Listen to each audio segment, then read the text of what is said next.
স্ট্যানফোর্ডের আরেকজন মনোবিজ্ঞানী, নাম হচ্ছে ক্যারল ডুয়েক, এবং তার সঙ্গে রন ডাহাল, ওনারা দেখিয়েছেন যদি শিক্ষক বা মেন্টর এভাবে সমালোচনা করেন যে আমি তোমার উন্নতি চাই, কারণ আমি জানি তুমি আরও ভালো করতে পারো, তাহলে শিক্ষার্থী সেটি ব্যক্তিগত আক্রমণ হিসেবে কিন্তু নেয় না, বরং সে অনুপ্রাণিত হয়। এই কৌশল তাকে সম্মানজনকভাবে সমালোচনা গ্রহণ করতে শেখা। স্নায়ুবিজ্ঞানীরা দেখিয়েছেন যে 10 থেকে 25 বছর বয়সে আমাদের মস্তিষ্ক আস্তে আস্তে অ্যাডাপ্টেড হয়। এই বয়সে তরুণেরা শেখার প্রতি সংবেদনশীল থাকে।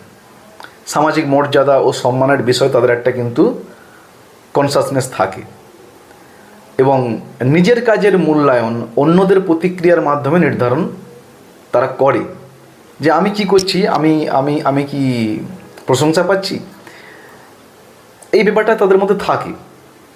আসলে কৈশোরে যখন প্রবেশ করছে ছেলেমেয়েরা, তাদের মস্তিষ্কের নিউক্লিয়াস অ্যাকাম্বেন্স নামে একটা নিউক্লিয়াস আছে। সেই অংশটা যখন বড় হচ্ছে আস্তে আস্তে করে, তখন সেটা সক্রিয় হয়ে ওঠে। আর এটা মূলত কিন্তু ডোপামিন সংবেদনশীল। এটা সামাজিক স্বীকৃতি ও প্রশংসার প্রতি এক বিশেষ আকাঙ্ক্ষা তৈরি করে। তারা চায় যে আমরা একটু স্বীকৃতি পাই, আমরা একটু প্রশংসা পাই। ফলে তরুণেরা নিজেদের প্রতি শিক্ষকের বা মেন্টরের প্রতিক্রিয়া অত্যন্ত গুরুত্ব সহকারে নেয়।